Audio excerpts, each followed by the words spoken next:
یہ کہتا ہے حلال کمانا عبادت ہے.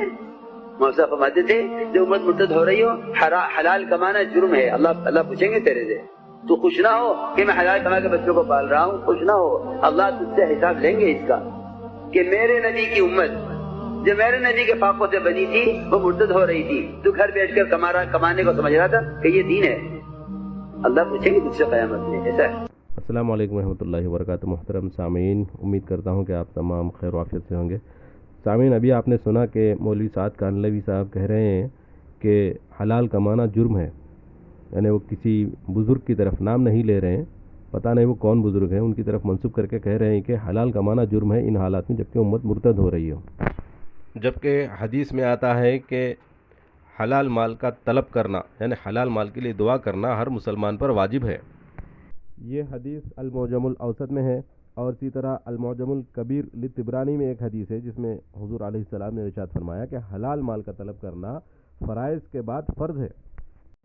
اسی طرح مشکات شریف کی ایک حدیث ہے, عبداللہ ابن مسعود رضی اللہ عنہ سے مروی ہے, حضور علیہ السلام نے فرمایا کہ اللہ تعالیٰ کے مقرر کردہ فرائض کی طرح محنت کی کمائی بھی فرض ہے. تو سامعین, یہاں پر تو احادیث سے پتہ چل رہا ہے کہ محنت کی کمائی فرض ہے, اور محنت حلال مال طلب کرنا یعنی حلال مال کے لیے دعا کرنا مسلمان پر واجب ہے. لیکن سعد صاحب کے نزدیک حلال کمانا عبادت نہیں ہے, اسی لیے وہ سوال کر رہے ہیں کہ حلال کمانا بھی عبادت ہے, جبکہ کوئی مفتی صاحب جن کا نام بھی وہ نہیں لے رہے ہیں اور کس کتاب میں لکھا ہوا ہے وہ بھی نہیں بتا رہے ہیں, بس اتنا کہہ رہے ہیں کہ انہوں نے کہا ہے کہ یہ حلال کمانا جرم ہے. یہ کیسی بات ہے؟ یہ تو بات سراسر حدیث کے خلاف ہے. یعنی سعد صاحب یہ کہنا چاہتے ہیں کہ آدمی حقوق العباد چھوڑ دے, حلال کمائی چھوڑ دے, ساری چیزیں چھوڑ کر بس تبلیغ میں نکل جائے.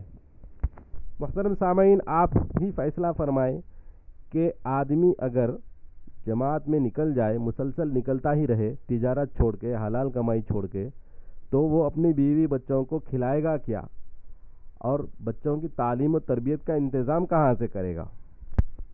حضور علیہ السلام کے زمانے میں تو ساری دنیا اسلام سے واقف نہیں تھی, حتیٰ کہ جب آپ علیہ السلام مدینہ کی طرف ہجرت فرمائے تو اس وقت بھی اسلام حجاز سے باہر نہیں تھا, مکمل حجاز میں بھی اسلام نہیں پھیلا تھا. ان حالات میں بھی آپ نے کسی صحابی کو تجارت سے منع نہیں فرمایا, بلکہ حدیث میں آتا ہے, سیدنا کعب رضی اللہ عنہ فرماتے ہیں کہ ایک شخص حضور صلی اللہ علیہ وسلم کے سامنے سے گزرا تو صحابہ نے اس کی چستی پھرتی دیکھ کر کہا کاش اس کی یہ چستی اللہ کے راستے میں ہوتی, یعنی عبادت میں ہوتی, دین کی خدمت میں ہوتی.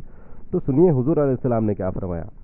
آپ نے فرمایا کہ اگر یہ شخص اس کی یعنی پھرتی, اس کی تیزی اپنے چھوٹے بچوں کی ضروریات پوری کرنے کے لیے ہے تو پھر یہ اللہ کے راستے میں ہے, اور اگر اپنے بوڑھے والدین کی خدمت میں نکلا ہے, بوڑھے والدین کی کفالت کے لیے, بوڑھے والدین کی ضروریات کے لیے نکلا ہے تو بھی یہ اللہ کے راستے میں ہے. اور اگر یہ شخص لوگوں سے سوال کرنے سے بچنے کے لیے یعنی خود کفیل ہونے کے لیے نکلا ہے تاکہ اپنی ضروریات خود اپنی محنت سے پوری کرے, محنت کی کمائی سے پوری کرے, لوگوں سے سوال کرنے سے بچنے کے لیے یہ شخص اگر گھر سے نکلا ہے تو یہ بھی اللہ کے راستے میں ہے.